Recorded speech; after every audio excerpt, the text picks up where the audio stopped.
Hello viewers, আশা রাখি সবাই ভালো আছেন। চলে আসলাম আজকে আমরা নতুন একটি ভিডিও নিয়ে। আজকে আমরা ভিডিওতে বেশ কিছু স্টকগুলো নিয়ে আলোচনা করব এবং তাদের সাপোর্ট লেভেল এবং যে রেজিস্ট্যান্স লেভেলগুলো দেখার চেষ্টা করব। তো আশা করি আপনারা ধৈর্য সহকারে আমার সাথেই থাকবেন এবং পুরো ভিডিওটি দেখার চেষ্টা করবেন। একটি কথা না বললেই নয়, শেয়ার বাজার ঝুঁকিপূর্ণ জায়গা, তাই জেনে বুঝে বিনিয়োগ করার চেষ্টা করুন এবং এখানে কোনো ধরনের বাই সেল নির্দেশনা দেওয়া হচ্ছে না। চলুন এবার আমরা মূল পর্বে যাই। প্রথমত আমরা বিডিকম কোম্পানিটি নিয়ে আসলাম, যেটি প্রথমত তাদের যে সাপোর্ট লেভেলটি রয়েছে সেটি প্রথমত আমরা দেখার চেষ্টা করব। প্রথম সাপোর্ট লেভেলটি হচ্ছে কি আপনার প্রায় ৬৬ টাকার কাছাকাছি, ৬৬ টাকার একটু উপরে রয়েছে, ৬৬ টাকা ৭০ পয়সা তাদের প্রথম সাপোর্ট লেভেল। বর্তমানে এই স্টকটির প্রাইস চলছে ৭১ টাকা ২০ পয়সায়, কিন্তু তাদের প্রথম সাপোর্ট লেভেলটি হচ্ছে ৬৬ টাকা ৭০ পয়সায়। এরপরে দ্বিতীয় সাপোর্ট যেটি আছে সেটি হচ্ছে কি আপনার ৬০ টাকা ৮০ পয়সা। এইখানে আপনার দ্বিতীয় সাপোর্টটি আমরা দেখতে পাচ্ছি এবং তাদের যদি এইখান থেকে প্রাইসটা আপ করতে চায় তাহলে তাদের একটা রেজিস্ট্যান্স তার ব্রেক করতে হবে। সেই রেজিস্ট্যান্সটি রয়েছে আপনার প্রায় প্রথম যে রেজিস্ট্যান্সটি সেটি হচ্ছে ৭৪ টাকা প্রায় ২০ পয়সা এই রকম ধরনের।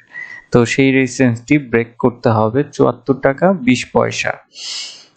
এই ছিল প্রথমত বিডিকম। এরপরেই আমরা চলে যাব গিয়ে আরেকটি অন্যতম বর্তমানের যে ফার্মা সেক্টরের জনপ্রিয় স্টকটি, সেটি হচ্ছে গিয়ে ওরিয়ন ফার্মা।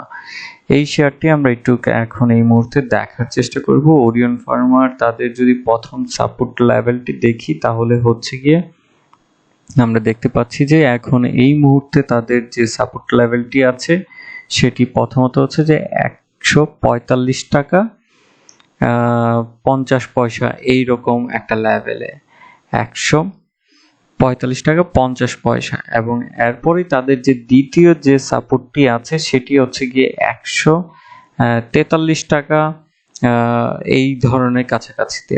এটি হচ্ছে তাদের দ্বিতীয় সাপোর্ট এবং তাদের যদি নেক্সট লেভেলের গিয়ে রেজিস্ট্যান্স ব্রেক করতে হয়, বর্তমানে তাদের প্রাইস চলছে ১৪৮ টাকা, তাদের রেজিস্ট্যান্সটি ব্রেক করতে অবশ্যই ১৫০ টাকা প্রথমত ব্রেক করতে হবে, ১৫০ টাকা ব্রেক করতে হবে। করার পরে দেন হচ্ছে গিয়ে তারা দ্বিতীয় রেজিস্ট্যান্সটি রয়েছে সেটি হচ্ছে ১৫২ টাকার মতন, সেই দ্বিতীয় রেজিস্ট্যান্সটি ব্রেক করতে হবে। তার মানে হচ্ছে যে তাদের একটা রেজিস্ট্যান্স থেকে আরেকটা রেজিস্ট্যান্সের দূরত্ব বেশ ডিফারেন্স না, তাদের মাত্র ২ টাকার গ্যাপ। তো এই হচ্ছে যে ওরিয়ন ফার্মার। এরপরে রয়েছে আমাদের অন্যতম আরেকটি স্টক, সেটি হচ্ছে বাংলাদেশ শিপিং কর্পোরেশন। এই স্টকটির আমরা দেখার চেষ্টা করব। তাদের বর্তমানে হচ্ছে গিয়ে প্রাইস চলছে ১৫৭ টাকা এবং তাদের বর্তমানে হচ্ছে যে প্রথম সাপোর্ট লেভেলটি হচ্ছে ১৫৩ টাকার কাছাকাছি, ১৫৩ টাকা ৭০ পয়সা এইরকম কাছাকাছিতে তাদের হচ্ছে গিয়ে প্রথম সাপোর্ট লেভেলটি আছে। এরপরেই হচ্ছে গিয়ে তাদের দ্বিতীয় সাপোর্ট লেভেলটি হচ্ছে গিয়ে ১৫০ টাকার কাছাকাছি, ১৫০ টাকার কাছাকাছি। প্রথমটি হচ্ছে ১৫৩ আর দ্বিতীয়টি হচ্ছে ১৫০। এবং তাদের যদি রেজিস্ট্যান্স ব্রেক করতে হয় তাহলে আমার কাছে মনে হয়েছে তাদের প্রথমত রেজিস্ট্যান্সটি ব্রেক করার জন্য তাদের হচ্ছে ১৬১ টাকা ক্রস করতে হবে এবং দ্বিতীয়টি হচ্ছে আপনার ৬৫ টাকার কাছাকাছি, ১৬৫ টাকা। প্রথমটি হচ্ছে ১৬১ এবং দ্বিতীয়টি হচ্ছে গিয়ে ১৬৫। এরপরেই আমরা চলে যাব আরেকটি অন্যতম শেয়ার, বর্তমানে সবারই পরিচিত, সেটি হচ্ছে যে BBS। এই স্টকটি বর্তমানে প্রাইস চলছে ৩৩ টাকা ২০ পয়সা এবং তার প্রথম যে সাপোর্ট লেভেলটি হচ্ছে সেটি হচ্ছে গিয়ে ৩২ টাকা ৪০ পয়সার কাছাকাছিতে তার একটি সাপোর্ট রয়েছে এবং দ্বিতীয় সাপোর্টটি আছে ৩১ টাকার ৫০ পয়সার কাছাকাছিতে।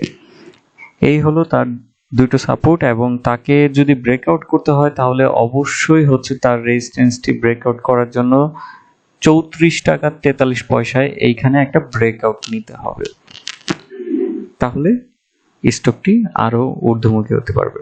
তো আশা রাখি আপনারা এই চারটা স্টকের রেজিস্ট্যান্স এবং হচ্ছে যে সাপোর্ট লেভেলগুলো জানতে পারলেন এবং ভবিষ্যতে আশা রাখি এ থেকে আপনাদের বিনিয়োগ করতে কিংবা যে কোনো ধরনের আপনার ডিসিশন নিতে সাহায্য করবে। আজকে এতটুকুই। ভালো থাকুন, সুস্থ থাকুন এবং শেয়ার বাজারে জেনে বুঝে বিনিয়োগ করুন। ধন্যবাদ।